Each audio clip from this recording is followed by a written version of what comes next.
Good morning. Welcome to the No Way Jose podcast.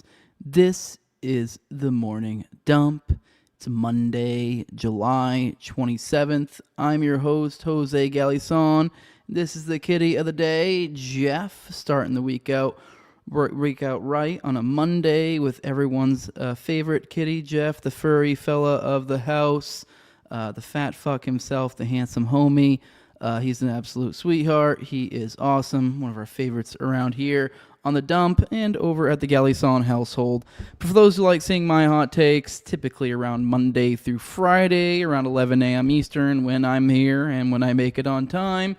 Or if you just like seeing the kitties of the day, then be sure to hit that subscribe button and hit that bell for notifications. That way you can see when we're going live and we're dropping new videos. Like I said, we're not always on time. We're not here every day, so it's good to set those notifications so they'll let you know. But definitely check in regularly because they shadow ban this stuff as well. But with that, we'll see you in the show. Beautiful thing right now. Rise and shine. It's a beautiful day. I'm all right.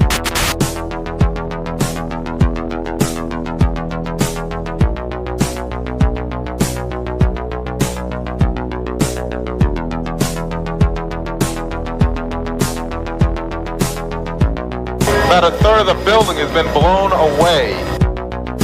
This is the bridge to white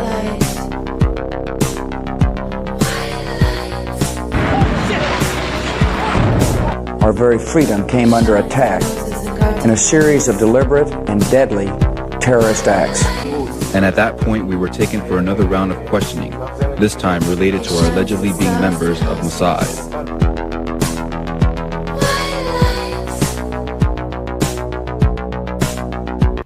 Crazy evil.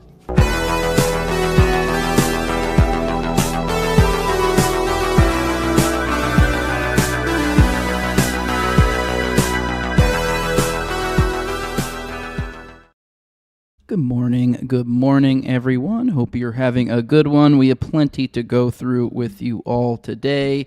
As always, we start this show off with some icebreaker content, as we call it, the fun, the funny, the Gen Pop slop, something to sort of break into the show. Today is no exception. We'll be digging into some of that, checking in on the youth in America, and then we will get into the foreign policy roundup, check in on our world at war. What the hell's going on with my words? And then we will get into our first titled segment of the day, the Epstein Associates didn't, avoiding those de-boosting words, but you know what I mean. He didn't, to himself. We have some new info on the Epstein front, got a couple new stories to dig through, and then we will continue our dig into Polymarket, following Whitney Webb's coverage of all that. We'll be getting into the Tealverse side of all that today, so should be a fun dig. Going to try to keep it a little bit on the shorter side of things, but looking forward to hanging out with you guys, shooting the bull, and all those good things. Now, if you're new here, or just want a little reminder, I do try to give a little casual reminder every time, a little housekeeping. What I call this show, the format is an info dump format, so we're just get an idea of what you're getting here. Don't expect anything overly processed. This is most of the time kind of newer information, things we're kind of going through together. Sometimes it's processed, but kind of is what it is, just kind of throwing a bunch of stuff at the wall. It's meant to be a live, interactive experience, but most of you guys don't show up for the live experience, so we do try to accommodate to make it more like a podcast or just kind of like a normal sort of video experience that you weren't here for the live. And with that, to do so, what we do is we timestamp over here at this channel, and so that way you can jump around from topic to topic, and you can avoid the chat banter. I keep the chat banter towards the end of each segment. Makes it easier for you to avoid and better for your listening pleasure. Now, if you are here for the live experience, I do try to remind you guys that I try to give you at least one good morning. After that, you got to catch my interest or catch my wallet. Wallet, obviously, being super chat, or obviously that can just be a supporter of the show. I usually have a pretty good eye out in the chat for who's a supporter and who's not. And I will be honest, I am a little bit biased. So you can see in the top left-hand corner that QR code that'll bring you there. At the end of the show, I'll let you know the other perks it gives you as well. But Obviously, one of the perks being you get a little bit more favor in the chat. But with that, let's go ahead and get into some icebreaker content, and then we will come back to the chat, shoot the bull, ready to check in you guys. Hope you guys all had a great weekend. Sorry I abandoned you on Friday. It just kind of, I know I told you guys I might take the kiddo to go to the beach. That did not end up being the case, so I ended up having to actually do some, there was like a project I had to do around the house. I had to fix some screens and do a couple little things, so sorry. Worked out, though. I mean, there's not like a ton of news going on. I'll be honest, this week's probably going to be a little bit of an Epstein-heavy week, unless a bunch of news drops. I have a lot of stuff, backed up stuff that are probably going to make at least a few episodes of Epstein stuff to dig through. But with that, let's go ahead and get into some icebreaker content. Let's check in on the White House. This came across my feed this morning as I was prepping for the show. It was like, what the absolute fuck is going on here? I watched a little bit of it, but this just kind of comes off as, once again, the White House's attempt at, I don't know, trying to reach out to the young people. But here you go. You can see what I'm talking about. Here is a little video that I came across on the White House Twitter account. It says, hop in, best dimension yet. So here you go. Get a little bit of taste of what my experience was this morning. First thing, hopping on Twitter going, what the absolute fuck? Although I've grown to become accustomed to this with the White House Twitter account. They tweet very odd. I'm not really someone who's, like, oh, that's unbecoming. But it feels weird. It feels weird, the sort of tweeting we see coming from the White House and some of the officials and stuff. Just comes off like some retarded 20-year-old or a boomer trying to appeal to like 20-year-olds. But with that, here's what I'm talking about.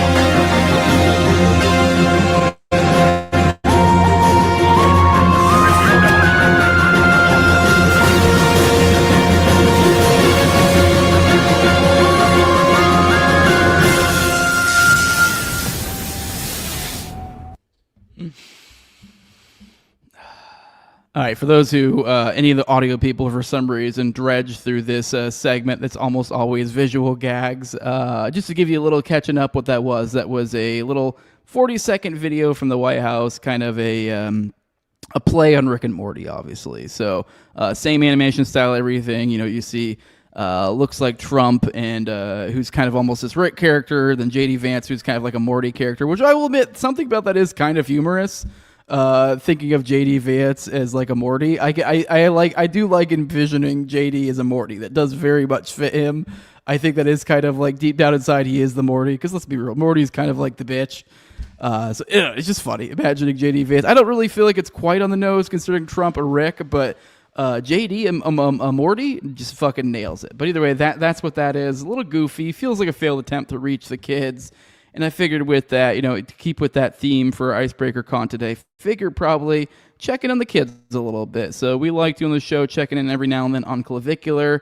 Apparently he had another viral moment. He got in a fight, which led to a pretty humorous moment, which we will get into. So let's start off with, let's show the height, and then I'll show you what's so hilarious about this, essentially the cope that comes from Clavicular after the fact about this said fight.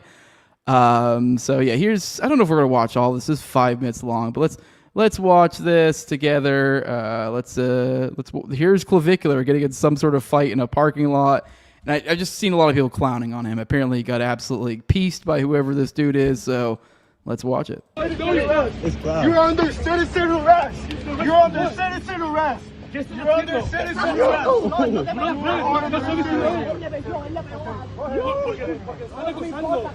I think this is probably gonna be the extent of the video because he's already on the ground right from the jump. So this is significant. Let's start it over because that seems to be. I'm gonna assume we'll skim through this in a second just to make sure that it's like nothing else significant happens. But yeah, it looks like this guy just gets a hold of him. So let's watch. So boom. You're under citizen arrest. You're under citizen arrest. Not even really good form, particularly. He kind of did like a hip throw there. For any wrestlers, a little bit kind of throw him over the hip. Kind of a little bit weak. Clavicular fought a little bit, but a very weak. Clavicular should not have had to fight that too hard. Like you should be able to just dead weight that. You shouldn't be able to flip you. But either way, let's keep going. You're under citizen arrest. Like point being is it almost was like Clavicular went with it. Like he was almost like accepted. Like whatever's going on here. And to be fair, these are security guards, so I think maybe he might be like kind of deferring in some part. maybe some part of him's like fight it, some part of it's like, well, he's sort of like a cop. Obviously it's not, but Yo, you good? You can't just sit and rest. You can't just sit and sit. Tú no puedes hacer un sit and sit de esa manera. Hermano. Hey, get me the officer! all right, let's fast forward. Same position.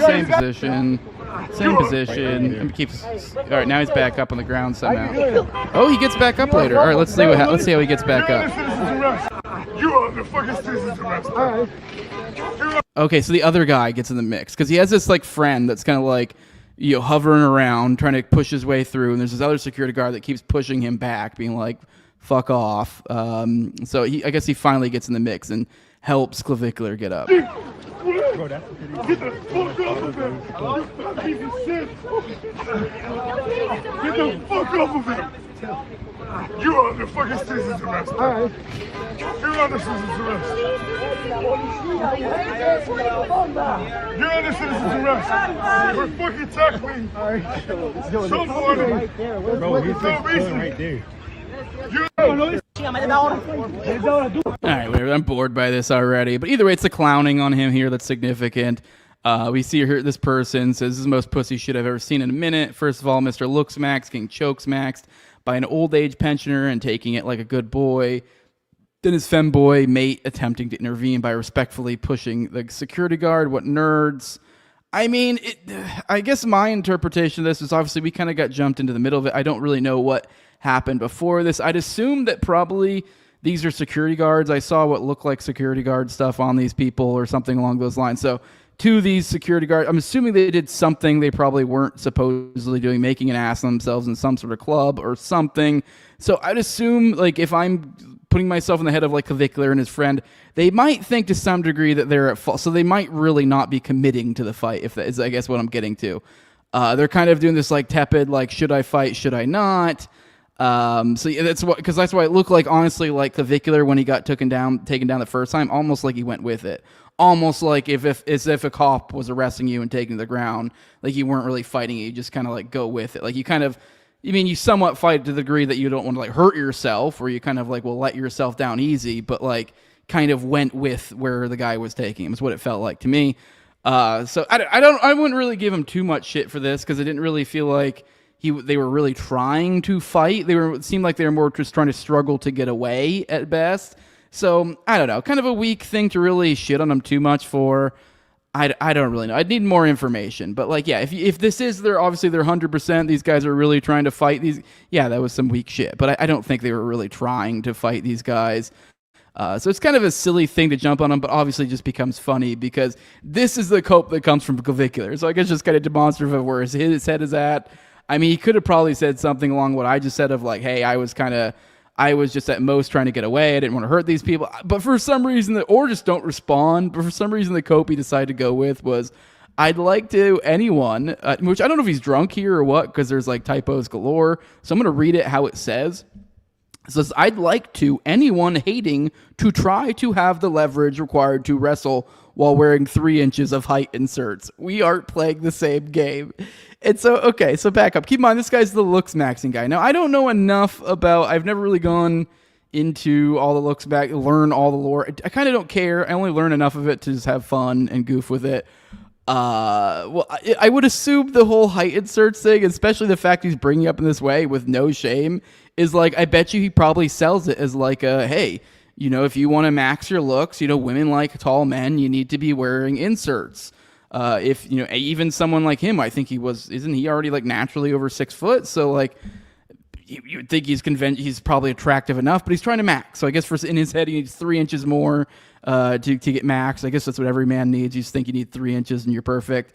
Take that however you want, I guess. But yeah, so he's not even ashamed of it. He's just saying, oh, well, it's because I have height inserts in, which says like, we aren't even playing the same game. Which, what do we even say to that? It was like, okay, all right. I mean, I guess at least he's not ashamed of it. He's like, yeah, this is the deal. So if he's got somewhat of a point, I mean, if you are raising your height, you are going to, with inserts, you're going to fuck up your leverage. So I don't know. I guess I'm more about function maxing is I guess where I'm at. I'm more of a t-shirt, tank top, and basketball shorts and flip-flops kind of guy.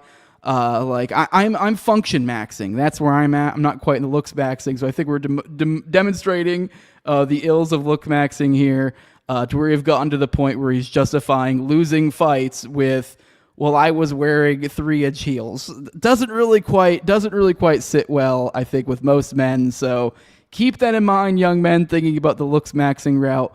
Well, let's check in on another young man that we talked about quite a bit on the show not too long ago. Old Austin Franco, the guy who said he didn't want to work for a Jew and blew up the whole fucking world. Well, apparently they got him on some sort of secret camera or something like that, so I figured we'd watch this. Here's from Accuracy in Media. This is breaking: a Cornell University student who went viral after telling a prospective employer he was not interested in working for a Jew met with an undercover Accuracy in Media investigator and revealed even more about his views. During the conversation, Austin Franco discusses the viral backlash and expands on the beliefs that sparked national attention. So we weren't able to get him on a podcast. I know there were a number of people who were trying to, and I think he probably should have. He ended up backing out for personal reasons, which I'm totally sympathetic with. That you'd be like, I'm worried how this is going to affect your future. Unfortunately, it seems like the cat's already out of the bag. Probably would have been better to lead with your own podcast, but now here we are at the point where now they're doing these gay little, James O'Keefe fucking undercover sort of gay shit. So here we are. So let's see what they got, see if there's anything too particularly awful here, and I don't know, at least maybe get a little more understanding about what's going on. But before we do that, I did want to give Austin or Arthur Bloom a little bit of, I guess you could say, a shout out. Or just kind of mention how he captioned this. He says, it's very important to the way all this works to lynch Austin Franco in particular, because what he did was wholly legal, and the right to decline to work for someone for really any reason is fairly fundamental. You have to lynch him because he hasn't broken any law, but the behavior is to be discouraged. You've really got to stick it to that 19-year-old, which Arthur is very muget correct on, which, by the way, he is a journalist, does a lot of great work, highly recommend it. But let's check out this clip and, see what we can glean from, kind of get a little bit more of who's this Austin Franco and what's he about? Because, there was all this lore, a lot of people, theorizing, is he even real? Was this some sort of op from the Jays to, push some sort of anti-Semitism laws? Which sounds crazy, but it's exactly the sort of shit they do forever. We just covered the other day, dude who got fucking busted for calling in thousands of fake threats, and he was a Jew, and they're like anti-Semitic fake threats. So 2 + 2 = 4. So is it really that crazy to be concerned with somebody like Austin Franco? I don't necessarily think so. So I think it's worthwhile checking in on this. Hell, even more, even to that point, this could even be more so to this. Although I feel like they probably would have caught him saying some pretty crazy shit. They probably would have included that in the caption. But I know, let's watch this. It's very widespread among the younger generation. Like, all the kids in the office will joke about the Jews. Really? Yeah, they're all racist. So it's like, don't worry, we're gonna be. If you're engaged in hateful anti-Semitism on a college campus, Accuracy in Media will make sure that everyone knows about it at your commencement. My buddy's on there. Who's your buddy? Matt. Fernandez? Yeah. Does he not love the Jews a whole bunch? What do you think? What do you think? We might visit your future employer to make sure they know exactly the type of bigot that they hired. Boys hired 2 of Columbia's leading anti-Semites, despite signing a pledge saying they wouldn't. Oh, that sucks. What do you think about that? Disgusted. People on your campus, in your... All right, I'm going to hit fast forward on this a little bit, up it to 2x, because I'm like, I don't know, where the fuck is Austin Franco in this? I don't care about this gay shit. All right, let's keep going. And on social media... So just so you know, they're talking fast. We're trying to get through it. To know who the anti-Semites are. And when people reach out and offer support, they might just... Oh, actually, I guess we're getting right into it. All right, sorry, I was just being impatient. So that's our lead in. Ooh, we tell when people are mean anti-Semites. And today we got this 19-year-old saying about how they made naughty jokes. Can you believe it? 17-year-olds and 18-year-olds and 19-year-olds in college, they say offensive things. Can you fucking believe it? Even racial slurs. Oh my God. Is that just... All right, let's keep going. Be an Accuracy in Media hidden camera investigator. This is Austin Franco. He's a rising junior at Cornell, and he went viral after telling a potential employer that he was, quote, not interested in working for a Jew. Rather than apologizing or lying low, Austin doubled down on his anti-Semitism. And in fact, he raised tens of thousands of dollars for his racist views. Today, Austin thinks he's meeting with a kindred spirit, another anti-Semite.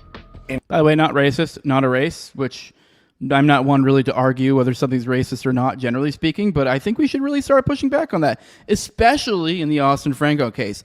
It is if you want to call it bigotry, it is at best religious bigotry, especially in the Austin Franco. Because this game is played so fucking often with this whole J game of this like, oh, well, a race, but in this one, in this specific scenario with the Austin Franco one, they couldn't have given you a better hand to be like, no, just throw out the race. It's literally, he's talking about full-on fucking small hats. Like, we're not talking somebody who's like, oh, my grandpa was in the Holocaust, and I just so happen to live in New York or whatever, and I like bagels. Like, no, you're talking about literal, like, actual, like, practicing, going to Israel, like, pictures with the fucking creepy little Saturn cube on their fucking like, the whole 9 yards. So it's religious. And this guy, Austin makes a big point about being, Christian. I've seen him post about that. I mean, you guys know I'm not particularly, but that's a big thing of his. So perfectly fair reasons. I mean, it's religious bigotry, if you want to call it anything. In fact, he's meeting with a hidden camera accuracy and media investigator. It might not have been the smartest thing to say. Yeah. But the reaction was like overwhelming. Yeah. I can't imagine. What if, can you imagine being the person, like, recording him having this conversation? What did I hope, I know they're not watching, but if you're I hope you're such a piece of shit. Like, what an absolute piece of shit thing to say. You're like, oh my, can you imagine? That's just great. Meanwhile, you're, like, doing this undercover thing to fucking rub his nose in it more. Let's keep going. Not equal to what I said. I mean, I thought I was being nice, saying this is why I don't want to work.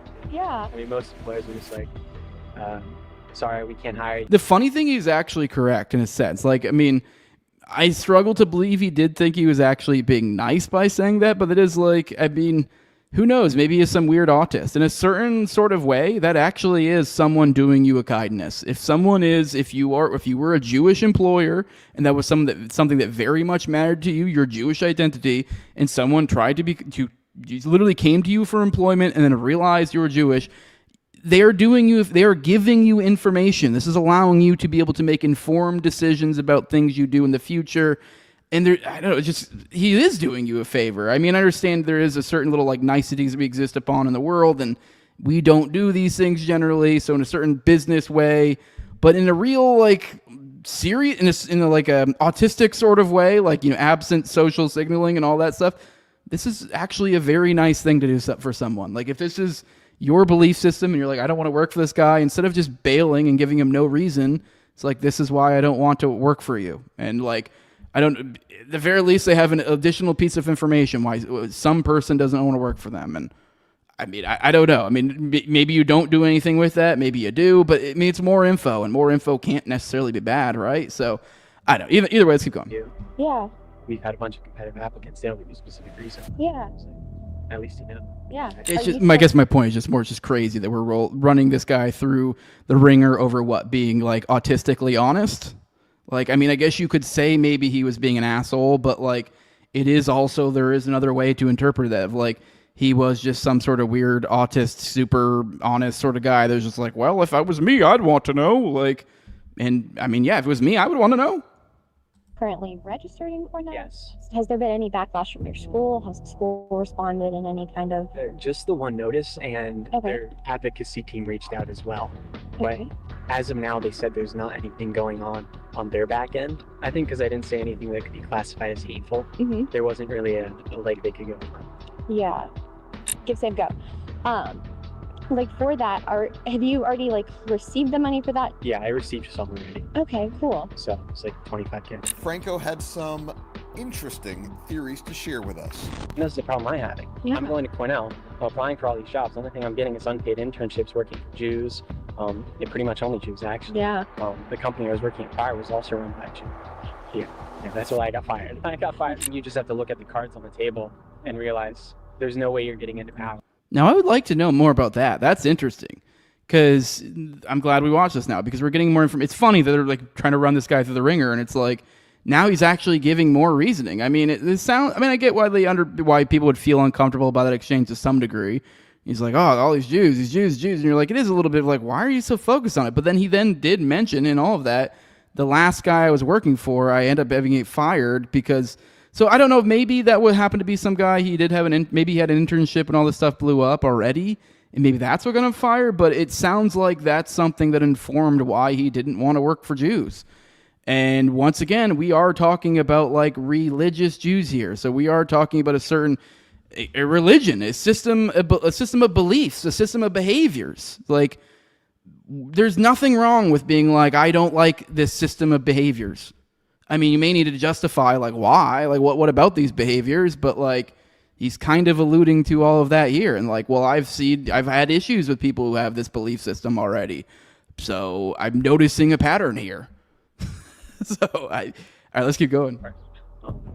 I mean, unless you want to wear the little hat, right? Yeah. Go kiss the wall, right? I mean, yeah. He's being so tame too, and can you imagine watching this and being like, oh my God? Like, the only way you really could is if you are just like someone just deluded with victimhood or something, because it's just like, what? So what? Like, who fucking cares? Like the Holocaust stuff, you can go on Substack to look up that. Same thing with Jews. Was it The Noble Trader? Yeah. He's a good one.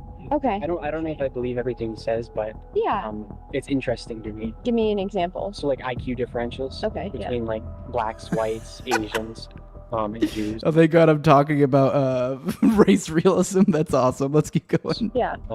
Same thing with like running. Like, black people are better at running short distance, right? Now, nobody has a problem saying that because it's not rude to say. Yeah. Right? But when you say attribute something that's negative, they lose their shit. Yeah. Right? Like, you just have to accept that. Like, have you played Fallout? Yes. Okay.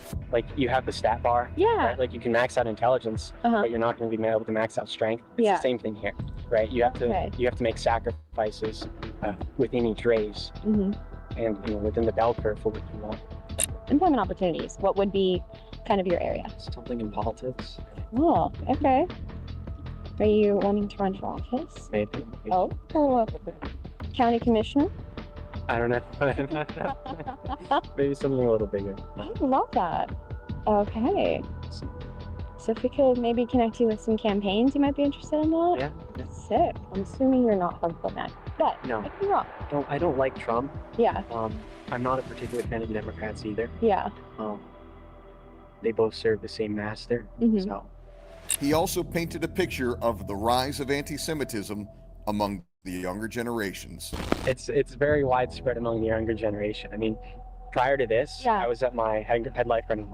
I actually think I got fired because of what happened online. Yeah. But like all the kids in the office would joke about the. Okay, there you go. So that let's back up a little. So I think he did just give up the kids a little bit of info I was talking about earlier. Maybe it happened while he was working there or whatever. So like he essentially this whole online backlash occurred while he already was having an internship, or maybe it blew up after which is a little bit confusing because it's like, wait, so you're telling me you turned down an internship with a Jew because while you were currently, I don't know, I guess I'd like a little bit more information. Open invitation, Austin, out there. If you, I know you're probably not watching the show, but if you are, you're welcome to come on this show. Probably, I feel like I do have to warn you. I do think this is probably the better move to handle your own PR than let fucking slimy fucks like this end up doing it. So I would just recommend that. Just saying.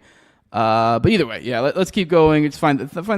I'd like to know a little bit more about the sequence of events, how that all played out. A little bit confusing. Let's keep going. Because of what happened online. Yeah. But, like all the kids in the office would joke about the Jews. Really? Yeah, they were all racist. So it's like, don't worry, like, we're gonna be fine. And for the boomers and all the older generations, they have an incentive not to look at the truth, just because they gain so much from ignoring it. Right? And they have a lot more to lose. Yeah. Right? By saying, okay, like let's say you have $1 million or 10 million, and you say, oh no, it's the Jews. Next thing you know, your bank account's shut down. Right? Now you can't pay your mortgage. Whereas the younger generation doesn't really have much to do by looking at the truth and speaking. To ensure you never hire anybody like Austin Franco, visit checkyourhate.com right now. If you liked our work and you want to see more. All right, well, a little interesting, I guess. What do you guys think? Let's pop into the chat. Checking on you, beautiful people. I mean, I don't know. I'm still more and more convinced it's real. I mean, I'm open to it being some sort of J-op, but I just feel bad for the young guy. Although, let's be real, he's a little bit retarded here. But aren't we all a little bit? Good morning, Chathead. Saying, is there a dump? Yes, here it is, brother. Good morning, JMS. Saying, Bobo McHoohan. Good morning, good morning, good morning, King David. Good morning. Reminding you all, guys, to all hit that like button, subscribe. Help a brother out. Good morning, Tommy. Good morning, good morning. Good morning, Sean Newman. Good morning, good morning. Good morning, Retardo. Good morning, Swedish Doom Goblin. Good morning to you. Says, do I still believe the British MK Ultra Hitler at Tavistock? I never necessarily, I know Austin's, I think that's the Austin's talked about on the show before. I never necessarily believe, I don't know. I've never really taken the time myself to really dig into that. I mean, I believe it to the extent of if I'm in a conversation with some other person, say Austin, they bring it up. I believe it to that extent, I guess, in the extent that I don't know, that's the amount of believability I give it. Just my homie told me about it.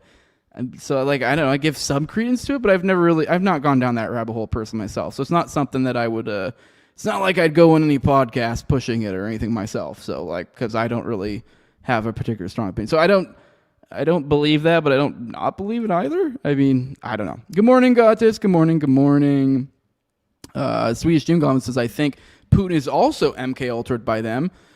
Rumor is he spent time in England and joined a lodge. Round and round we go. Yeah, his name has come up in the periphery, a lot of Epstein stuff too, and a few different rabbit holes I've gone on down. So I mean, yeah, the MK Ultra could come from there as well. I mean, I don't know. I mean, I wouldn't be the least bit surprised. Good morning, Hardara. Good morning. Good morning. Good morning, Elliot James. Good morning, OG Matzaballs. Saying late to the dump a little bit. Good morning. Hey, say what now? Good morning. Good morning. Tom says, you guys think I'm gay retarded? You try fighting in heels. Good morning, Joshman. Says the Bill Gates institutions declare Bill Gates is innocent of all charges in the Epstein case. Well, look at that. Good morning, Q Bertamo. Good morning, good morning, good morning, JMS. Good morning, John Black, you beautiful bastard. Telling you guys all congratulations for watching episode number 873. That is where we're at. Getting up there. Good morning, Fire Pixie, saying sliding the chat. Good to see you here. Good morning, Marnimac, saying good morning, Nignogs and Ding Dongs. Good to see you here. Tom33 saying no woman wants you to autistically explain the Jew story. It is funny. It's so much easier to get one of these guys because all you gotta do is get a generically pretty woman and just get them just to pretend to be interested in your interest, and they'll fucking tell you everything. I mean, on the flip side, you gotta get a on the gay side. We always see it's a gay guy here, but if you just get your normal your normal autistic white boy, teenager, all you need is a girl just to act interested in anything he has to say, and he'll fucking sing like a bird.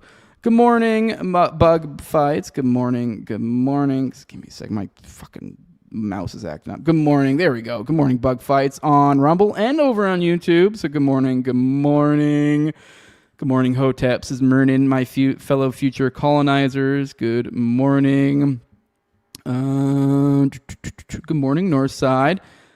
Says, why wouldn't he be watching show? Why wouldn't Austin Franco? I don't know, just be a random, I don't know. My show's not that big. I mean, I'm not so deluded that I think Austin Franco is going to watch an episode 873 of the Morning Dump, in which we went into Epstein Associates killing himself in part 4 of the secret history of Polymarket. So yeah, Marnimac says, I'm surprised that kid didn't say, oh, I really like your meta glasses. Bet you catch people saying incriminating stuff. Anyways, the Jews. Yeah, I don't. Although it looked like it was something down here, is what it looked like, because it was cut off. But maybe it was a glasses thing. I don't know. Maybe she put the glasses down. I have no idea. Yeah, I don't know. I mean, it's a little fishy. I mean, for those who want to think it's a J-op, I also could it does also feel like the stuff he was saying kind of somewhat feels like a perfect little script to some degree, but at the same time, it's also perfectly believable for a 19-year-old guy to say all of these things. All of the behaviors you're describing were crazy prevalent in 19-year-old white kids. Where he's talking about, they all talk about Jews and stuff it's that's every 18 to mid-20, every late teens to mid-20s, they all make racial jokes, of all races. This might blow your mind, but people make racial jokes. So it's not that much of a, I don't know, it's not really that astounding that's happening, or that this could be legit. So I'm still kind of torn. I don't know, maybe more info will come out. Maybe Austin will finally go on a show, something like that. I think I'd heard murmurs of maybe Jake Shields, but I don't know. Either way, looks like they're going to force it out. But with that, let's get into some foreign policy, check in on what's going on over there. We've had a little bit of a lull in the violence, which is a good thing. The U.S. hasn't bombed Iran in 2 days, and Iran has also stopped its retaliatory strikes. So we got a little bit of a lull, which was a desperate thing we needed. So an Iranian military official said on Sunday that Iran would expand its attacks in the region if the U.S. restarts its airstrikes against the Islamic Republic, which have been halted for 2 days following 13 consecutive nights of the U.S. bombing the country.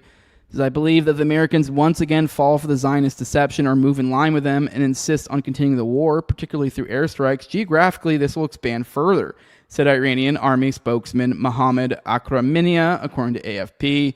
Since the U.S. paused its airstrikes, Iran has also stopped its retaliatory strikes on U.S. bases, which have targeted facilities in Bahrain, Kuwait, Qatar, Iraq, the UAE, and Jordan, where at least 3 U.S. troops were killed and dozens were injured in recent weeks. U.S. attacks in Iran this month have killed more than 50 Iranians, according to Iran's health ministry. The U.S. halted its strikes in Iran after Trump threatened to carry out its biggest attack yet, and according to a report from New York Times, he has shelved plans for a major escalation, at least for now.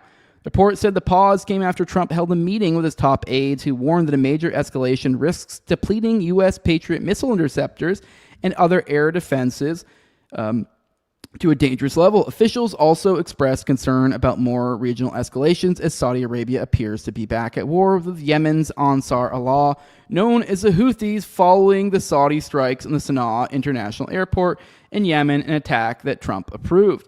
U.S. officials have framed the pause in strikes on Iran as a way to give room for diplomacy, but it's unclear if any negotiations are taking place at all. And the renewed U.S. bombing campaign made talks to the U.S. even more politically fraught than before. While the strikes have halted for the moment, they could restart at any time, and the U.S. continues enforcing a blockade on Iranian ports. And I do have a little bit of back and forth from Mike Walls, who I believe used to be, the national security was it an advisor? I forget exactly how the title plays out, but I believe it's the one that he essentially got shit canned over the whole Signal Gate thing. For those who recall that, the leaking of their Signal chat, and a lot of that got put on Mike Walls, so he ended up getting shit canned. Ended up just getting another position somewhere else. He's some sort of like ambassador or something, I think now. But essentially, with him vacating that role, it allowed Rubio to take over that role and also be Secretary of State, being the first person to do that since Kinzinger. Kinzinger? Am I fucking up his last name for some reason? Kissinger. I don't know why I wanted to call him something else there. Kissinger. So the last person to do that since him. But either way, here's Mike Walls. He's having a little bit of back and forth on Meet the Press about their supposed the missile depletion, which those may recall the last time that there was this major pause in these hostilities, where with the MOU being signed and all that, a lot of people were thinking it had to do with these the depletion of our stockpiles of missiles. To be able to respond to this is also why you're seeing more devastation occurring, more damage, starting to see more deaths as well. Kind of coming in pretty quick, is because of these defensive missiles being depleted. So they're not able to essentially, intercept the other missiles. So kind of a big deal. So last time around, there was all these reports and that they were getting crazy low. And so between that and the oil, one of the major reasons why we had to slow down. So now this is, they're saying this once again. So here's Mike Walls kind of speaking a little bit out of both sides of his mouth in regards to this, but here you go. World's economies hostage. You raise assets. I want to ask you about the assets. NBC News is reporting the Pentagon is actually rationing some defense weaponry amid diminishing supplies. Is America backing away from a larger military attack because its military stockpile has been depleted? Well, look, we have to take a step back here in that a lot of stockpiles were depleted, not only from what we gave Ukraine over the last however many years, 4 or 5 years, and the administration inherited, the Secretary Hegseth inherited a depleted situation from not only Ukraine, but also the ongoing fight with the Houthis under the Biden administration and a depleted military under the Biden administration. So they have decided, one, they're going to new types of munitions, cheaper munitions, new technologies, but also with these new defense budgets, rebuilding our great military. However, but you acknowledge I want to be clear. Do you acknowledge they're depleted at this moment? I want to be crystal clear. The U.S. military, and I've verified this every which way, has everything that it needs to conduct this campaign as effectively as it needs to be. And I have to tell you, the people that are leaking this nonsense deserve to be in jail. Well, all right. I mean, we've heard all sorts of reports about these depletion. We've heard these also these reports about highs or supposedly high ups in these military, essentially expressing that the administration is very much ignoring the warnings or not aware, almost intentionally unaware of some of the hazards here. So I think this might be why we're seeing all these reports, and you're seeing the administration getting pretty heated about it. I really do think their military is probably pushing back quite a bit, and for good reason. There's always concern this could spread into something much bigger, and also this is an issue even as it is. But we have a pretty decent concern this could spread into a whole larger thing. There's been this other war that's kind of been simmering in the background. Used to be a lot bigger deal, especially in regards to American politics way back when, especially back when Trump first came into office and when he was campaigning, the whole Ukraine-Russia thing. But most of us have kind of forgot about that. Admittedly, we don't even tend to cover it a whole lot on the show. My bad, although it is to some degree kind of somewhat irrelevant most times to us, and also it is kind of a constant situation. So generally, what's the point? But it is always this threat in the back burner of being an issue. It's also funny enough, the thing that, everyone's like, oh, well, at least Trump won that one. Well, here we fucking go. We've started a whole new other war. The Gaza thing didn't really get any better. Kind of just expanded in a sense into the Iran war and the Greater Israel Project and everything else.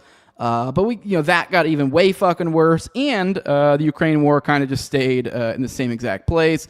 But it's getting into a little bit of a dicey territory. These two conflicts, I guess if you want to call that, if not wars, seem to have crossed paths. We have Aragshi saying a Ukrainian attack on an Iranian ship in the Caspian Sea cannot go unanswered. So a little bit of weird circumstance here. So something to be concerned about for sure. So we have Abbas Aragshi on Sunday said Ukraine's attack on an Iranian commercial ship in the Caspian Sea cannot go unanswered. Comments that came after Zelensky took credit for the strike, which killed an Iranian crew member. Zelensky claimed the ship was struck was carrying military cargo. We also achieved very strong results with long-range strikes in the Caspian Sea, including vessels using military cargo shipments involving Iran as well as a warship, he wrote on X on Saturday, the day of the attack.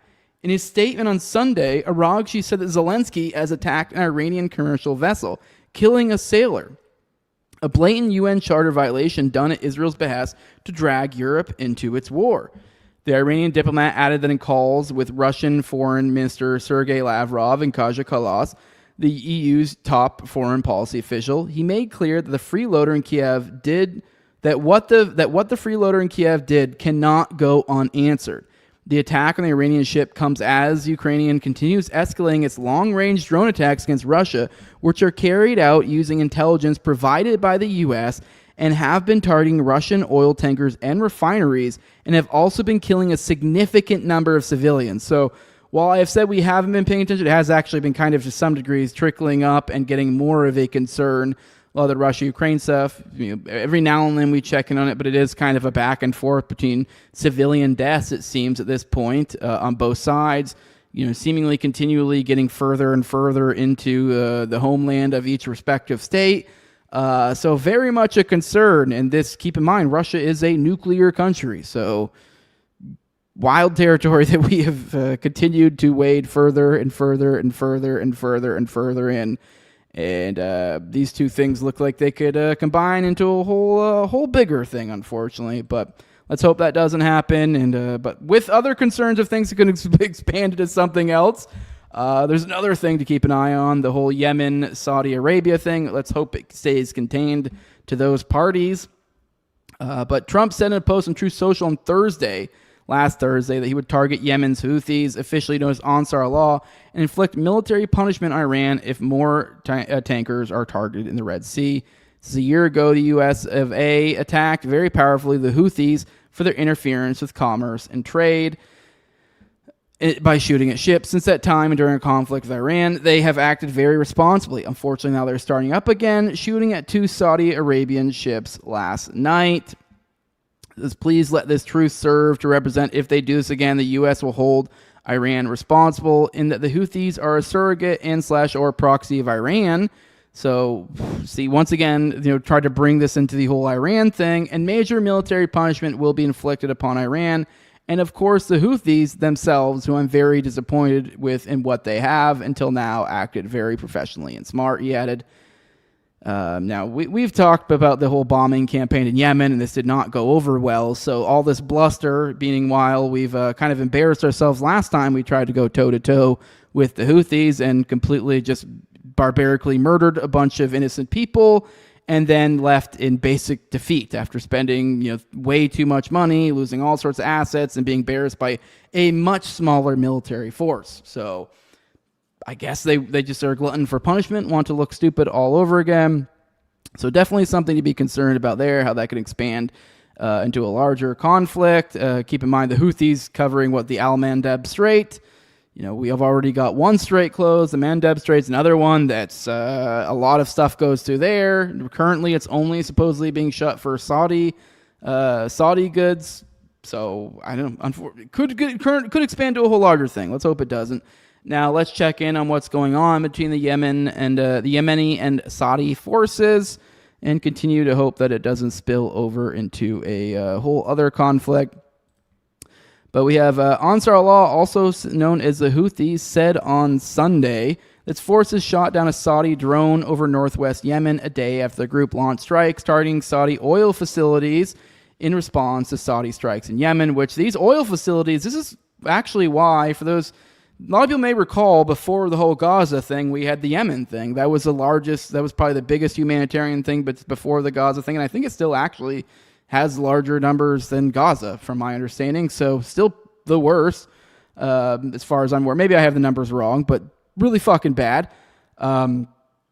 Anyways, a lot of people surmise the reason why this kind of simmered down and Saudi stopped the horrors that were occurring over in Yemen is it got to the point to where essentially technology allowed the situation to be like with this new drone warfare and stuff that we have, to where these Houthi forces were actually able to really start forcing legitimate concessions from the Saudis to the point to where the conflict essentially ended.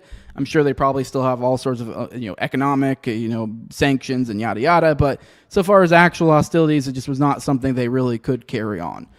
Given that they'd gone to the point to where they could reach out and touch their oil facilities and stuff like this, as they are doing right now. So they're shooting down Saudi drones, shooting Saudi oil facilities. So just not really a sustainable situation. Many media published photos of what is said to be the wreckage of a Turkish-made Bayraktar drone, probably fucked that up, which is designed to fire missiles to carry out airstrikes that Ansar Allah said was being operated by the Saudi military to conduct hostile operations over Yemen's North Al-Jaf province. Here's a picture of that thing. A day earlier, Ansar Allah said it targeted Saudi oil facilities in Saudi Arabia's southern Red Sea provinces of Jazan and Yanbu after Saudi airstrikes targeted Yemen's Red Sea port of Hodeidah, marking the first time Yemeni missiles and drones targeted Saudi oil infrastructure since a 2022 ceasefire between the two sides. So we'll see. Hopefully this can start to simmer down at some point before as we keep bleeding money. So hopefully we don't continue to bleed money. And the Pentagon's not helping with that problem at all. We got Hegseth, bitching and whining about not getting all the money that they want, saying not giving the Pentagon $1.5 trillion is the greatest threat facing the U.S.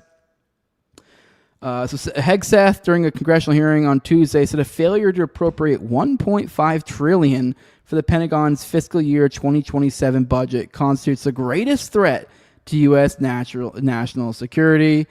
He's joined by the Joint Chiefs of Staff, the chairman of it, Stan Kane, and Agricultural Secretary Brooke Rollins.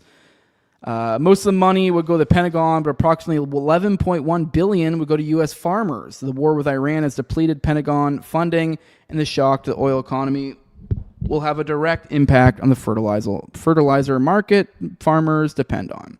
On Tuesday, Hegseth defended the supplemental funding and claims it would be part of the Pentagon's fiscal year 27 budget, not in addition to it. Congress has yet to approve the $1.5 trillion the Pentagon wants. On Wednesday, the House of Representatives voted to authorize $1.15 trillion of the massive military budget, but the Senate has yet to approve it. There's no guarantee the Republican-controlled Senate will sign off on the funding. Democrats have generally opposed the funding on party lines. On Tuesday, Hegseth characterized the full budgetary request as a generational investment and claimed the supplemental funding was of the utmost importance. Says, as we know, we live in a dangerous world that requires bold and swift action. Hence, this is supplemental request for fiscal year 2026. This request is an urgent, necessary injection of resources to address the immediate needs of our department. The immediate needs refers to the ongoing war with Iran, which analysts believe has cost far more than the Pentagon is willing to admit. On Tuesday, Hegseth told senators the war has cost approximately $37.5 billion. Credible and independent analysts, however, suggest the cost could already be north of $100 billion, a number much closer to the supplemental money the White House has requested. Regardless of the true cost, Hegseth's commitment to the $1.5 trillion funding target tracks typical military bureaucratic logic, and it marks a major boost in military spending and nearly 50% increase from this year's more than $1 trillion military budget, and even then, the budget before then, I believe, was, I think, like half that. I think it was around like half a trillion is what was. So in the course of 2 years, it's essentially tripled the Department of War, because that's everyone knows that our War Department, that's really where we're lacking in money. Just do not have enough resources there, for sure. Do not have enough hostilities occurring. And we have the Democrats apparently voted to actually end the Iran war again, although I don't know how many fucking times they need to vote on this before something actually happens. But once again, conveniently, the actual, the leverage with which they could do it, they gave up. So here's a piece from Capital Empire saying House Democrats voted to end Iran war after giving up their best leverage to actually stop it. So House Democrats voted Thursday to direct Donald Trump to end his illegal war against Iran. Just a day earlier, they gave up one of their best chances to actually force his hand. 6 Democrats provided the decisive votes Wednesday to pass the annual National Defense Authorization Act, rescuing the bill after 7 Republicans defected, leaving GOP leaders unable to pass it with Republican votes alone. The bill passed 216 to 212. So the Republicans defected here, and not enough Democrats did, which is funny enough, which you would think is, with their signaling against this war, and it's a Trump war, that they would be able to get together and make something happen here. So they can do these symbolic votes, but any sort of vote that actually fucking matters, forget about it. Democratic leaders rallied their caucus behind the Iran War Powers Resolution for the second time, declaring the war unauthorized and demanding that Trump end it. Last month, Congress made history by passing H-Con Resolution 86, a bipartisan war powers resolution directing Trump to remove U.S. forces from hostilities against Iran. It was the first time in the law's 53-year history that both chambers successfully invoked the War Powers Act section mechanism for terminating unauthorized hostilities. On Thursday, the House passed another Iran Wars Powers resolution sponsored by Democratic Representative Pramila Jayapal, with 4 Republicans joining Democrats. So they've now had 2 votes on this. Even though the first one's legit, I don't know how many votes you got to do to where it actually makes a difference. House Democrats have repeatedly voted to end the war while refusing to use the leverage that could force a confrontation with the White House. As a result, their opposition has remained largely symbolic. When Republicans needed Democrat votes to pass defense legislation, Democrats had a rare opportunity to impose real political costs on an administration that has already shown it will ignore congressional war powers directives. They chose not to use it. So just what a great example of what politics is. Continuing on, another great example of what politics is. Keep in mind how we're, remember this whole war we got going on? We've talked a little bit about today, this whole Iran thingy. Remember, it's all about because they really can't have a nuke. But when they mean that in the most like liberal definition of that absolutely possible. And then they literally can't have any nuclear material whatsoever, which, there's all sorts of different uses for nuclear material. It's not only for weapons, so there's other uses.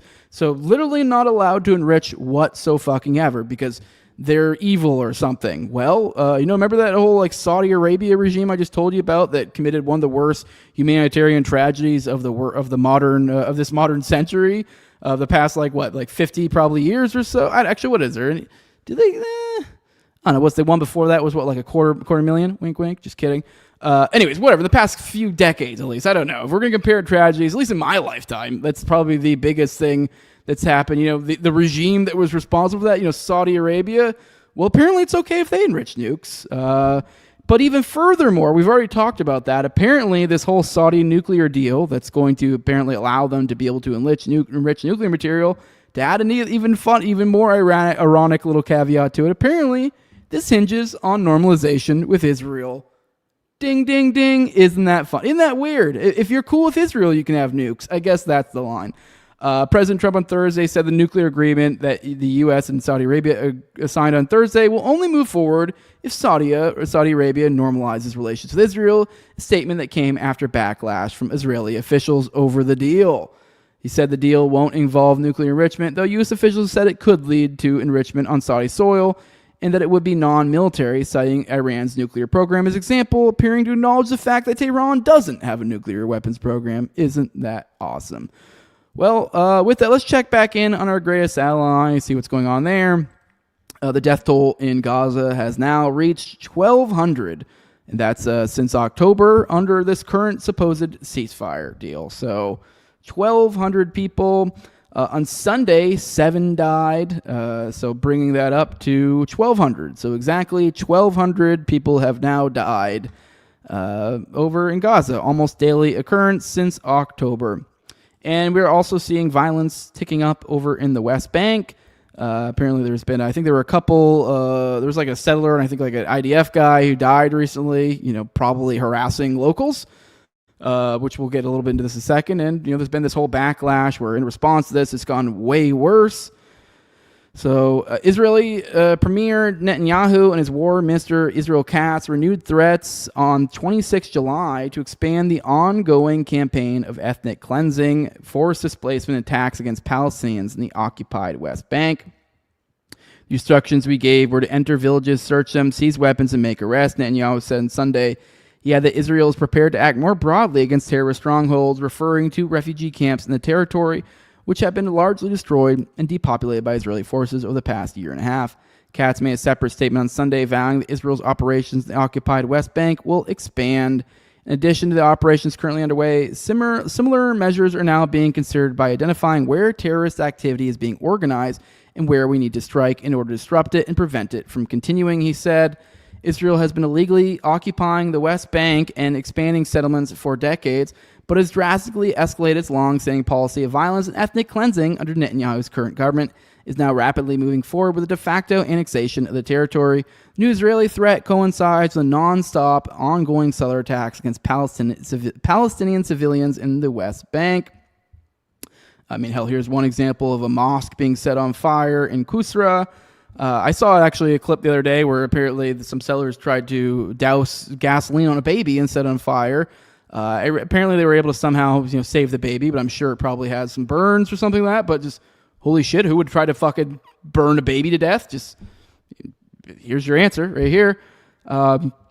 These attacks have surged 63% in the first half of 2026, escalated even further after a resistance operation left 2 settlers dead in Tel, southwest of Nablus, 2 days ago, which this is one of these things that's like inevitability. These settlers are almost certainly, like most cases, belligerents here. We see all sorts of examples of hostilities happening there. We've seen like literal shootings, like murders occurring where settlers are the ones perpetrating it, and then you have the IDF kind of hanging off in a distance, providing security for the settlers. So essentially that the settlers are able to go out and commit atrocities scot-free. So this happens, we've covered it so many times in the show. So we got an uptick of that. And then over in Lebanon, just looking like they're reneging on their deal, unsurprisingly.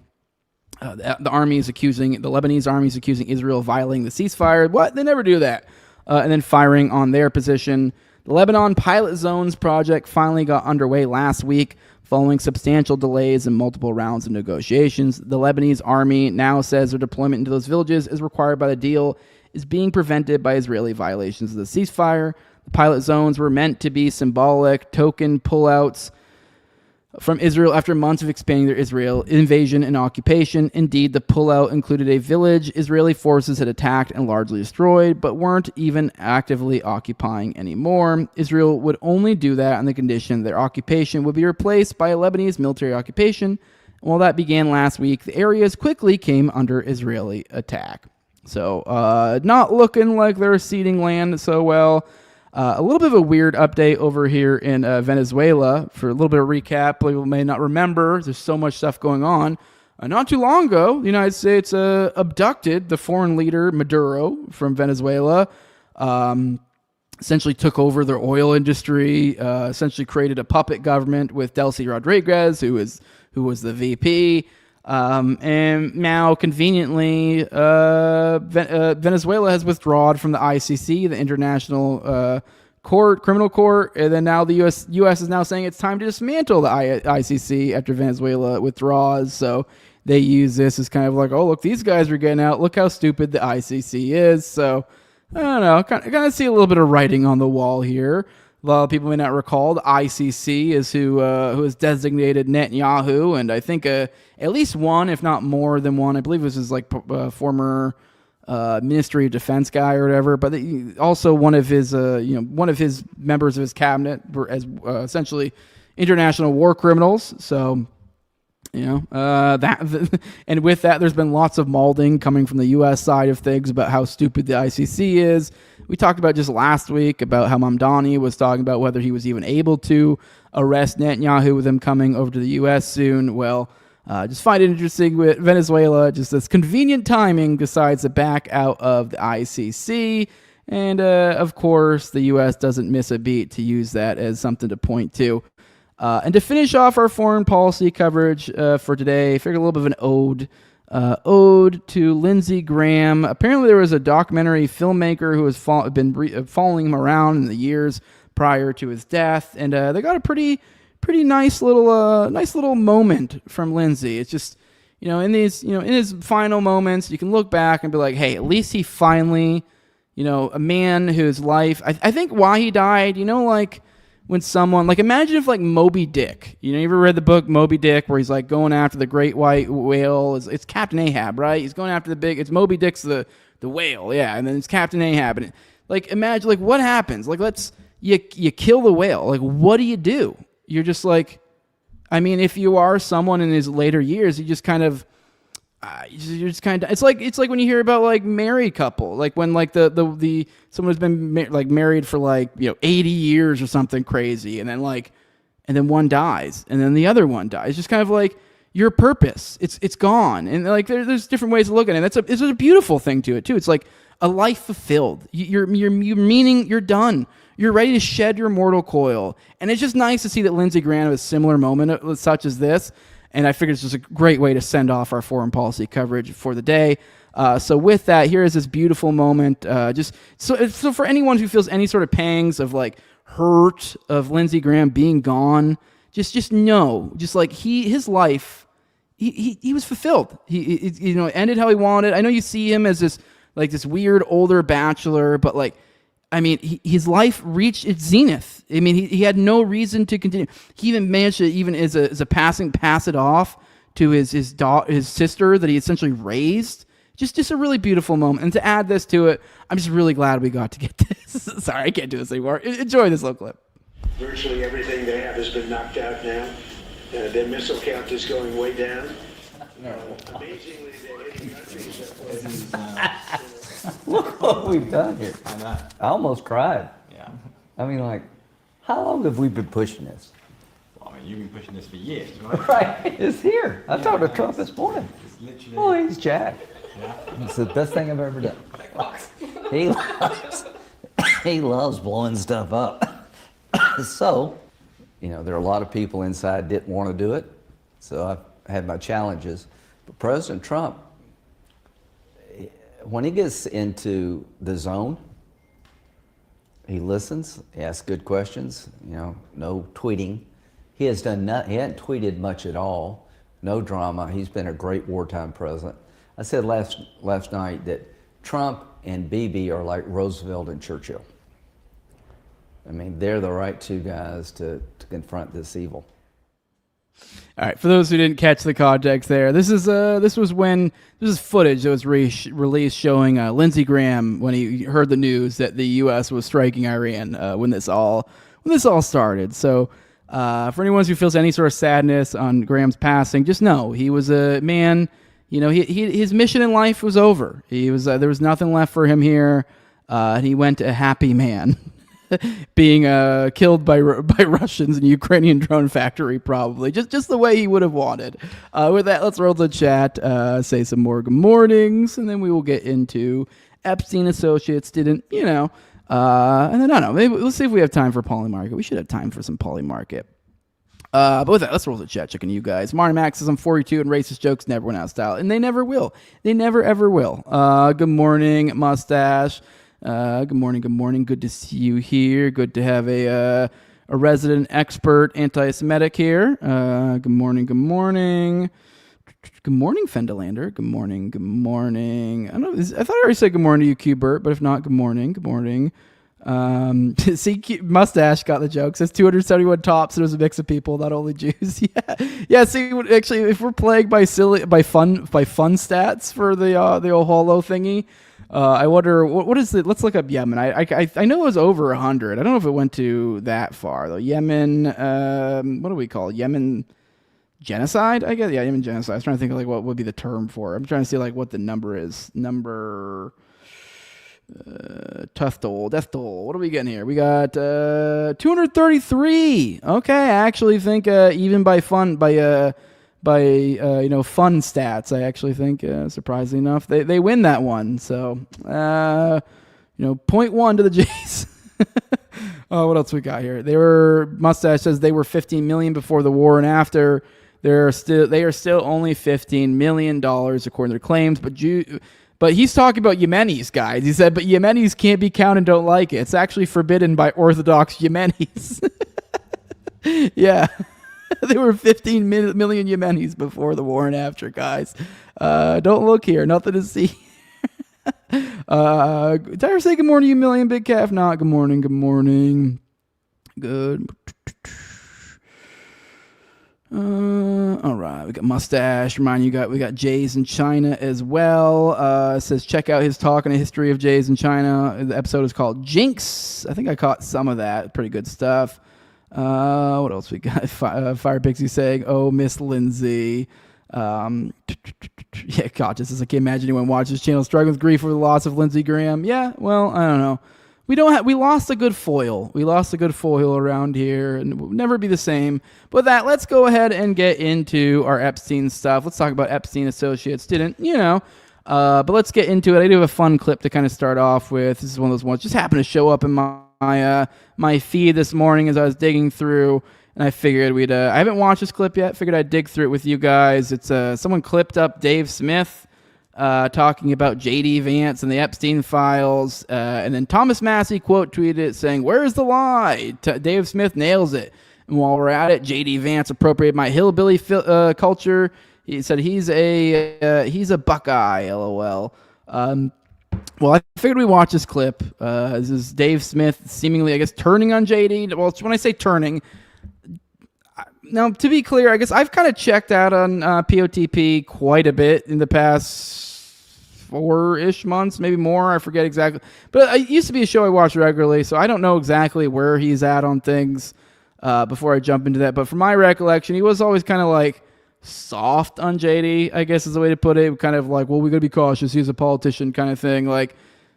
Somehow just missing all the other things that are very clearly there that we've talked about a million times. But either way, Just kind of very soft, just tepid, I guess. Kind of maybe a soft, maybe a tiny like undertones of hopefulness, I guess you could say. Like, although I would never at all try to be like, I'm not at all trying to imply like Dave is like running cover for JD, or that he was like JD, like, I don't know, like he liked JD. I don't really think I ever saw him like express an overly liking of him. He has said like kind of like publicly he's been kind of better than a lot of politicians. All of that's true. So I just thought it'd be interesting to check this out, see where Dave's on this. And so it's him kind of flipping and seemingly getting pretty upset, I guess. Or maybe it's being performative. I have no idea. But getting pissy about JD. So I don't know. I thought this was kind of interesting. I mean, it's kind of one of those things. I struggle to muster up this sort of energy, so just find it weird. Like, have you not been paying attention like everyone else has? But I don't know. Let's watch this clip. I figured it'd be a good way to kind of get into our Epstein stuff. Here's Dave Smith and Robbie's in here too. Well, Robbie Bernstein. So let's listen to this little clip. You're gonna look me in my fucking eyes, JD Vance. You fucking liar. Like, I don't know. How am I supposed to respond to a man looking? I mean, listen, for me personally, he's not just looking me in the eyes in the sense that, like, well, as the viewer, he's the vice president we're talking to, but I'm also watching him talk to my friend and fucking lie to him and lie to his fucking face. Oh, really? Trump wanted the Epstein files released? Oh, he didn't fight that? Dude, shut the fuck up. Shut up. You liar. Donald Trump didn't get his arm. Yes, because they had a veto-proof majority. He finally signed the bill. He dragged Bobar into the fucking into the Situation Room, or was it the Oval Office? I got to back up. Something about the To My Friend. Now, I haven't watched the show. I mean, you guys sound off in the chat if you want. I am kind of curious. If anyone does still watch the show, and if you know where he's at, how did he? Maybe I'm way over my head here, but like, I am curious how he handled the Rogan thing, because even just that right there, to my friend, telling my friend, you're like, wait, what? I mean, you guys know my take on that. I mean, I don't know how you can come away from that. If Joe Rogan was my buddy and I watched that, how do you come away from that and not be like, dude, what the fuck? Like, I don't know how you, like, I mean, like, I guess you could look at it as just like absolutely, it's just like Joe's just that fucking stupid. I just don't understand how you could walk away from this as someone who's an associate with Joe and not be like, dude, what, like, is Joe compromised? Like, what is going, maybe he's just that fucking stupid. Maybe he is really just that fucking, I know he is kind of like somewhat a bit of a stoner, kind of float about a bit. And he, like, I definitely would not at all ever see Rogan as some sort of intellectual, but like, the idea that like he would come away from this JD interview and like give basically very little pushback, if basically none, and like that we're supposed to come with like, oh my, you lied to Rogan. Like, I just can't get upset about him lying to Rogan's face when it's like, Rogan's a grown man. This is what he does regularly. He makes millions of dollars to do this. It would have taken the most absolute basic fucking like, and I don't even like, the idea that he would even need to do research to really be able to even hold him the slightest bit to account at all in this. And like, you don't necessarily have to hold people to account, but if you are like, have the vice president, I don't know, it's just absolutely, I don't know. It's just ridiculous to me. It's just gone beyond the point of like, what are we supposed to believe here? I mean, maybe they have something, I don't know what, maybe it really is just as simple as like these relationships have tainted someone. And so he's buddies with all these people. And so he can't really give objective, when it comes to Rogan at least, but I don't know, just this like whole like indignancy or this like indignant thing of like, you said this to my friend. Like, yeah, your friend's a grown man and your friend's the one who then brought him on there and allowed him to do this the entire, I don't know. It's not, I don't know. I mean, like, sure, maybe there's some weird out we could give JD, but I just struggle to even construct, not JD, but Joe. I even struggle to construct the out we give here without assuming he's some sort of ridiculous retard. I you know what I mean? Like, I just don't get it. But let's keep going. I don't know, not to get off. I just find that weird. I'm curious. Where was he on that? I don't really know how you even cover this.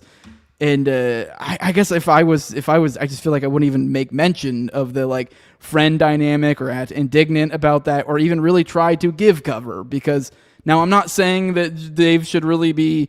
I'm not saying that Dave. It's perfectly appropriate for Dave not to give Rogan shit about it, I guess, because he doesn't know for a fact. But I don't know. There's any sort of like giving any sort of like lip service to like Joe Rogan doing something here, like just or indignancy for lying to him. Like, shut the fuck up. And called up Marjorie. Like, you shut the fuck up.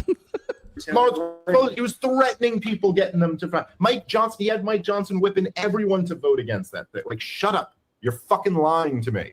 Oh, we would have fought this war even if it had. And you know how much minimal effort it would take to really, Jamie? Can you like maybe bring up the Wikipedia? Can you throw that in perplexity, Jamie? Jamie, young Jamie. Can you throw that in perplexity? It would have taken 2 seconds. Which, by the way, he did to Theo Vaughn like ad nauseum a while back. Like someone who's like, who cares if Theo Vaughn's fucking lying? But the vice president, not a single fucking time. Which, okay, let's go. Hadn't been from Israel. Dude, shut the fuck up. You're a liar. Like, so what? I don't know. At the end of the day, this is just a moment in history where people are looking for real leaders.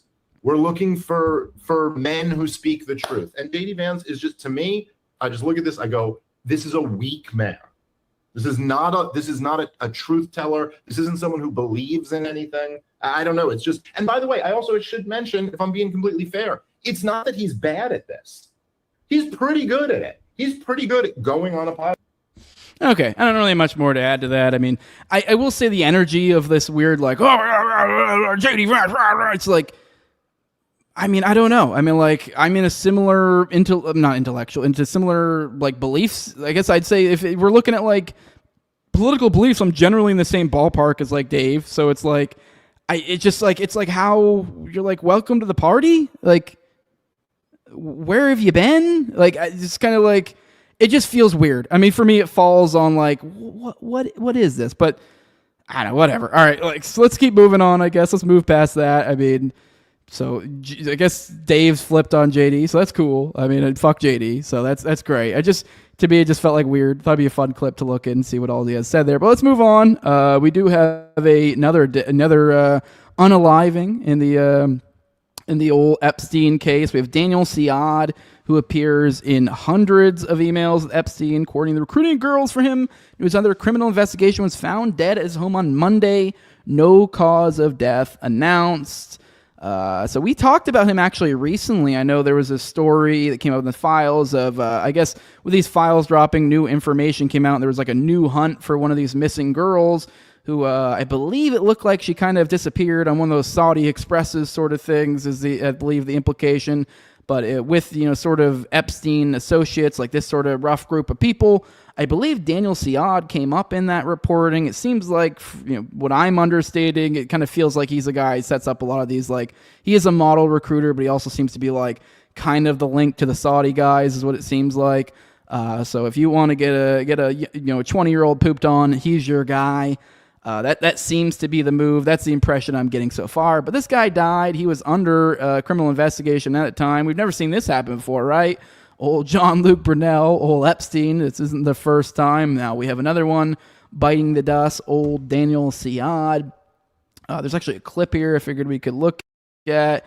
So here is actually an interview from CNN. So let's watch a little bit of this. This jumps straight about a minute in. Figure, let's watch this so you can get a look at the guy. Let's watch. Time that sending young women, young models, to the US to meet Epstein after he had a conviction for child sex offences, that there may be any risk in that at all. He has been very professional with me. Never. But you're not a young woman. Sorry? You're not a young woman. No, listen, it's not good. My work with him has been strictly professional. I never doubt that, because I never heard anything from anyone I introduced him who came back to me that they had a bad situation with him. The files show Epstein paid tens of thousands of dollars to Siad. In reviewing their correspondence, we found messages like, "Cute French girl in Marrakesh," Siad wrote. "She said that she will be happy to meet you." In another, he says a woman is very polite and has potential as a model or assistant. Siad then sends a photo. "Too old," Epstein replied. So Epstein wasn't a model agent. Why was he paying you? No, he was, because they opened an agency, MC Square. He was not the model agent leading that model agency. He was a financier but was acting as a casting director for Victoria's Secret. You believe Epstein was a casting director? That's how he had been introduced, and how he introduced myself also.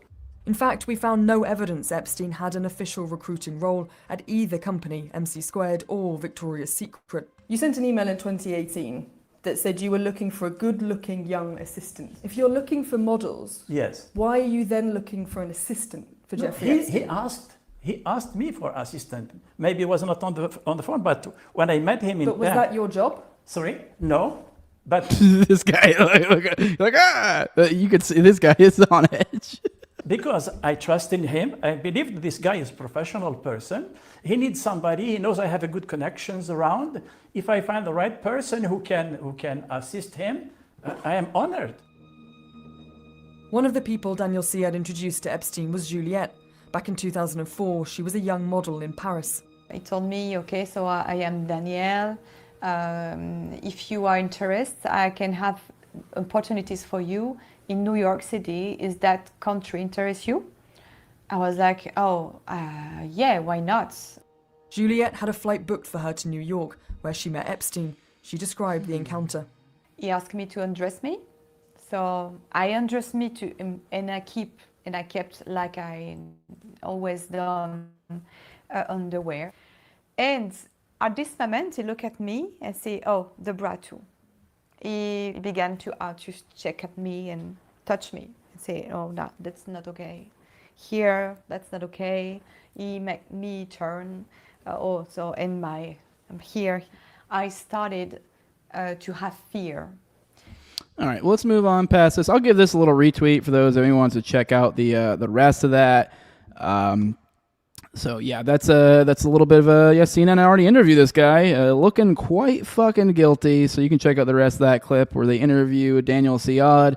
We also have more information that has come out on the Bill Gates front, and I believe this piece is also going to give us a little bit more information on Daniel Siad and how he bit the dust. So let's dig into this piece. We have a piece from Zero Hedge that says Bill Gates ignored repeated warnings and met Epstein 30 times.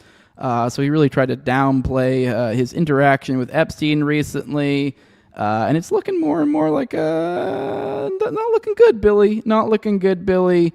So independent review has confirmed what many long suspected. Bill Gates and senior figures at his foundation met with Epstein roughly 30 times between 2011 and 2014, brushing aside repeated internal warnings about the reputational and ethical risks of associating with a man already convicted of sex crimes involving a minor. The findings released by the Gates Foundation after a months-long external examination by the law firm WilmerHale show that foundation staff raised on multiple occasions the risks of associating with Epstein because of his prior conviction.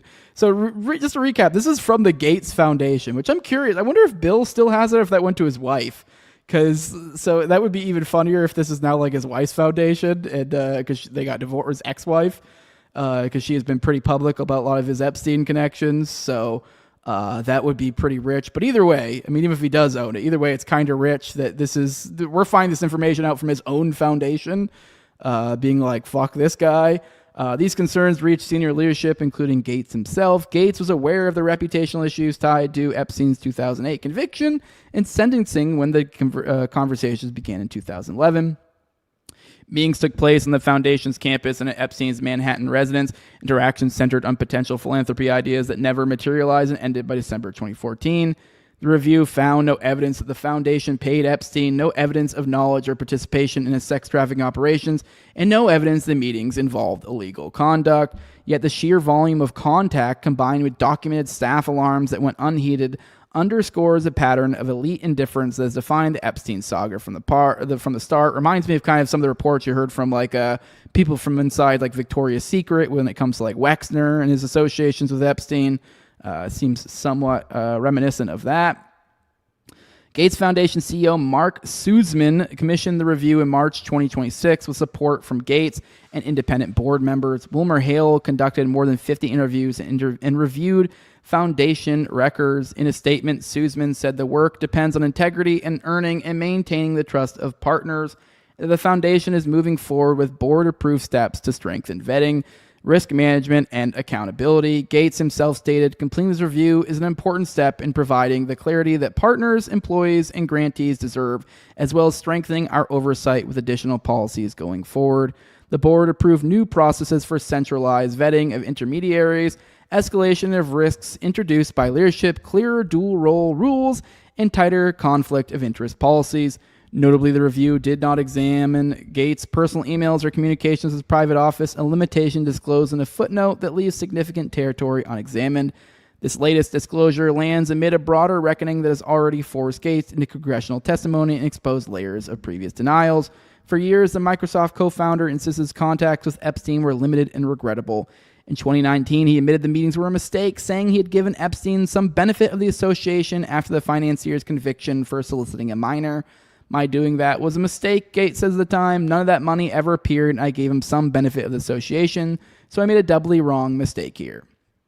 That measured language has long contrasted with Gates' visible discomfort whenever the subject arises. In one 2021 interview, he snapped, "He's dead," when pressed.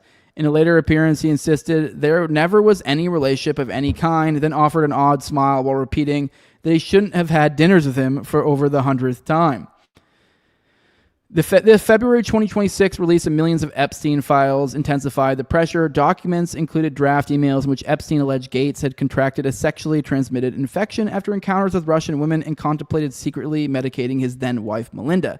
A Gates spokesperson dismissed the claims as absolutely absurd and completely false. Melinda French Gates, speaking on NPR's Wildcard podcast, did not contest the specifics.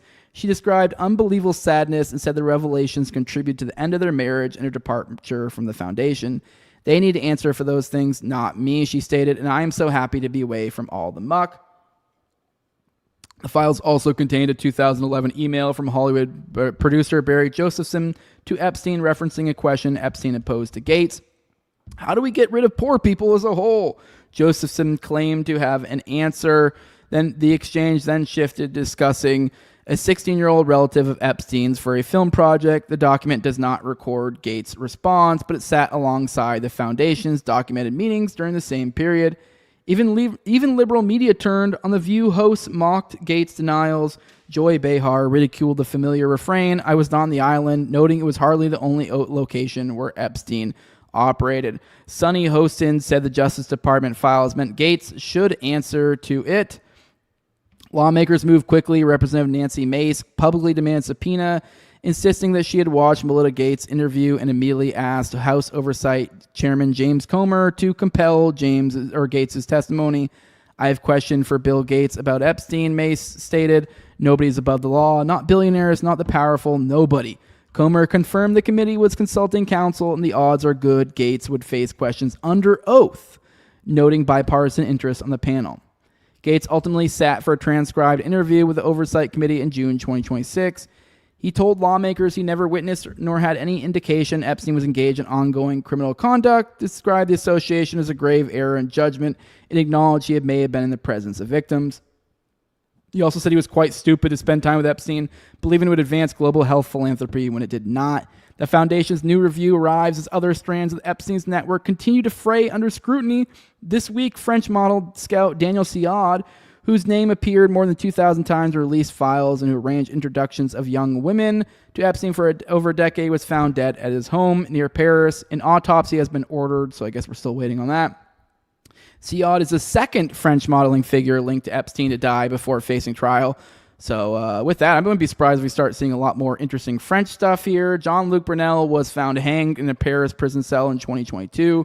Prosecutors say the broader trafficking investigation continues without him. Meanwhile, former New Mexico Attorney General Hector Balderas has detailed how federal prosecutors in 2019 persuaded his office to halt its probe of Epstein's Zorro Ranch in exchange for a promise to return state-related materials once the federal case concluded. That promise was never kept. Current New Mexico Attorney General Raul Torres has waited more than 130 days for unredacted files while agents recently searched the property for possible remains. Balderas said the Justice Department burned his office and is now burning the current one. The pattern is consistent. Warnings are ignored. Evidence is withheld. Associates exit the stage under opaque circumstances. Powerful figures issue carefully lawyered statements of regret, while the machinery of accountability moves slowly, if at all. The Gates Foundation review closes one chapter with institutional reforms and a finding of no direct criminal knowledge. Does not erase a documented decision to meet a convicted sex offender nearly 30 times after staff raise alarms, nor does it resolve the unanswered questions that still surround the broader network of influence, money, and protection that allowed Epstein to operate for so long. Accountability for the elite has never been the default setting of the administrative state. It remains a demand that must be forced. And with that, I do think it's interesting as more of these, as they do try to tie up loose ends, it seems like they're only fraying it all the more and giving more threads for those of us interested out there to tug on. So interested to see what happens, on the French side of things, maybe even the New Mexico side of things going forward. With that, let's roll the chat. Maybe one last time? I don't know. Maybe we'll come back. I do got to get out of here, but I did want to get at least a little bit of a reading. I think we're gonna have a really short. The next segment for this Polymarket one's only a few paragraphs long, but I want to at least get into that. Then it's getting into the connection to the Teal verse, which seems relevant considering our first segment of the day and how we started particularly. But with that, let's get into the chat. Say some more good mornings. Good morning, JMS. Good morning. Good morning. I never met a dumb wop before, Jose. I never met a dumb wop, like an Italian. I mean, I don't know. I don't really feel like I've ever like someone who's like an over like the stereotypical ethnic Italian. I don't know. Like all the places I grew up, that was not like a like the New Jersey Italian or whatever the Italian you're imagining. I always lived in rural areas and they weren't really like a thing, So not really like. I mean, like I've seen, like, I guess, not really. No, basically not. She says, I think every greaser is Michelangelo's crazy. Who else we got? I don't know what you're referring to there. See, Martin Max says, agree. Joe did the bare minimum pushback, and I walked away from the interview thinking Joe did not do very well. Yeah, that's like putting it super nicely. Like, yeah. Good morning, Doofus Dog. Good morning. Says Lindsey Graham lived a queer boy's dream. His life was certainly filled just like his asshole. Yup. Good morning. And what's we got? Mustaches. Danny Polishuk is my favorite Jew live. He lets me say my stuff on his live call-in show. Gives me 20 plus minutes to talk about Jews. He's a gentleman. Yeah, he seems cool. I need to talk to Danny one of these days. Seems like a cool guy. I like to hang out with him. OG says Rogi is just the world's smartest gorilla since Harambe died. What else we got? Agenda 2030 Noah Hyde Laws says, good morning to you, by the way. Rabbi David Bar Hayim admits that there are many Jewish NGOs involved in the mass migration agenda. Totally believe it. What else we got?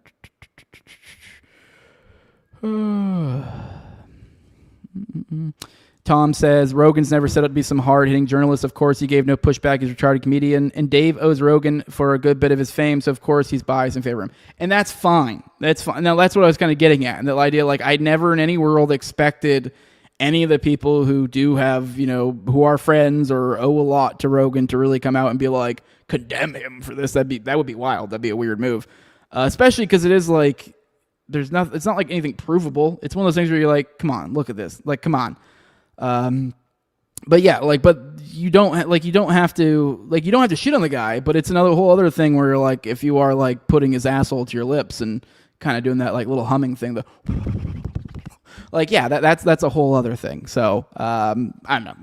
Yeah. I guess if I was just covering that and that was my homie, I would be very much have a lot of questions I would want to ask him. But on the flip side, yes, if I was talking to the audience, I probably would present it in a way in which I didn't, I wouldn't shit on the guy, but I also wouldn't really give any I wouldn't be in any way clutching pearls about people like, no, oh, how dare you lie to my friend? Like, come on.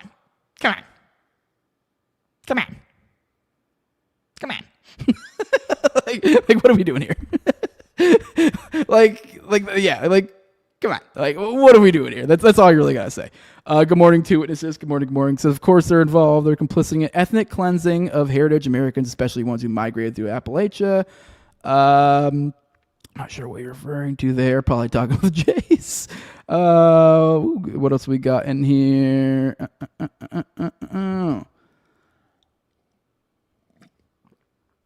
Mustaches love my kitty post yesterday. Well, I do those occasionally. I do those. All right, guys. All right, one last quick little. We're gonna do one little quick go through this secret history of Polymarket. It's gonna be the shortest segment of all time. I will check back in the chat. We probably won't even have chats by the time we come back to it because it's so damn short. But I did want to at least get into. I do think it is relevant. I mean, especially like I said, we started off the show. I started off with that Dave Smith clip. I guess kind of was getting. I meant to include it in my rant a little bit because it was like kind of the idea of like where is this like almost like. It feels performative, like outrage about JD. Like that should have been in the past. And it's like, have you not been paying attention? Like, for example, as we're about to get into this Polymarket thing, we're on the reason. What I'm getting at is this is courting the Tealverse. That's the segment we're getting into today. And it's like, in the same vein as that you could have looked at Trump, and many of us, myself included, I never was really on the Trump train. Was like, I don't know. Looks like he's got a whole lot of money from Miriam and Sheldon Adelson. That might mean something. And they're like, no, he's going to end the fucking Russia-Ukraine war. Okay. And then in the same vein, we have this other guy whose basic entire political existence is owed to Peter Thiel. And then if you even just take him out like, well, who is Peter Thiel? Well, let's look a little bit into Peter Thiel. Oh, what is In-Q-Tel? Oh, you mean like basically literally the fucking CIA? Literally the guy ushering in the new security state? Oh, that guy? Oh, I'm so outraged. JD Vance. Oh, he lied to my friend. You're like, come on. Come on. That's my only response there. Like, really? Like, fell for it again. Like, come on. Like, just come on. All right. Anyways, with that, let's get into courting the Tealverse. Like I said, it's only a few paragraphs, but I did want to dig a little bit. And the next one, though, when we come back probably tomorrow, if you guys are still interested in this Polymarket dig, and I am, we'll be getting into Sean Parker. He is the character who, if any of you guys watched that like Facebook movie, he's the Napster guy. He's the one who Justin Timberlake played. And so he's the guy who was like the Napster. He really founded that, but it looks like he's kind of this point man for revitalizing dead deep state intelligence products from times past and revitalizing them or reviving them in the private market. So that's the guy we'll get into, Copland, next in the next episode that we dig into one of these.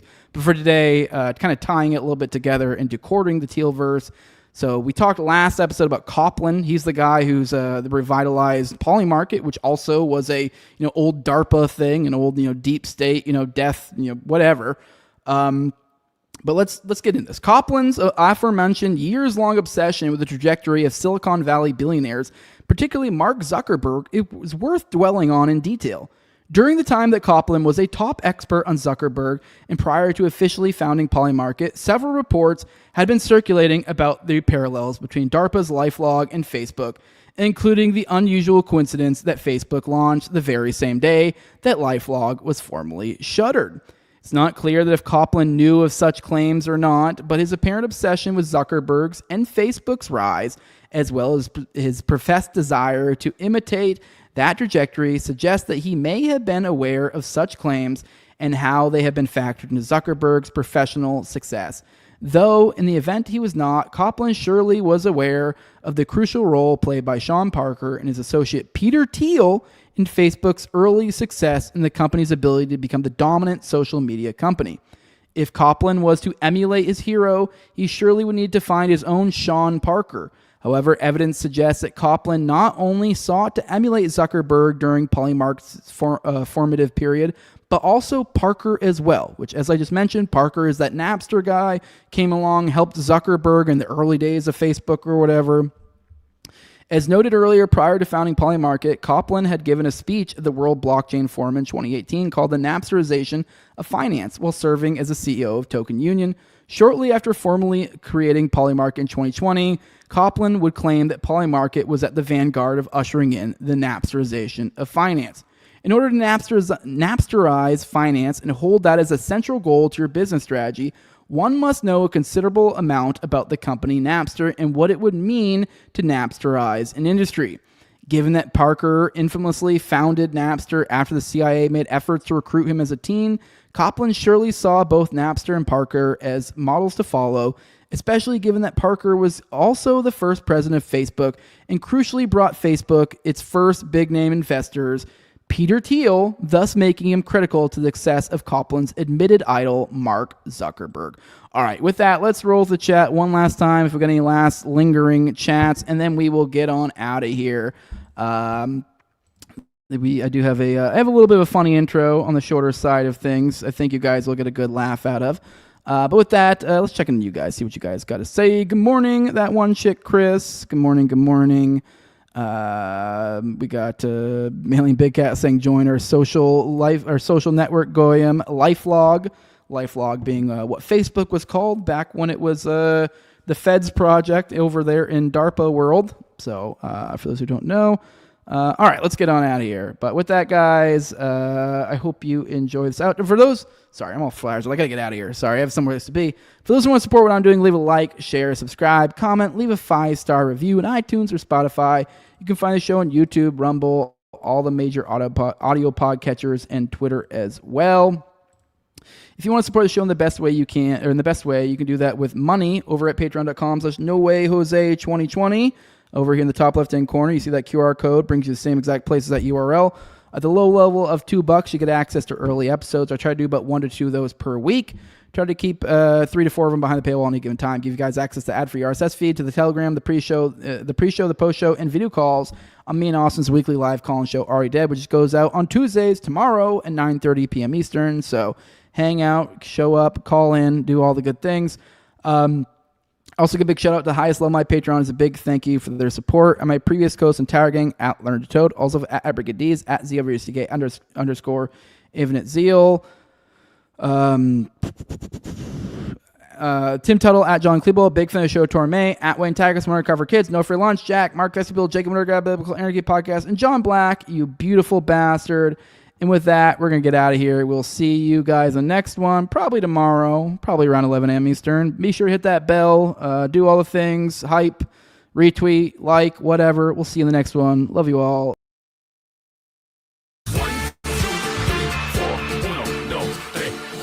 Benjamin Netanyahu is a war criminal.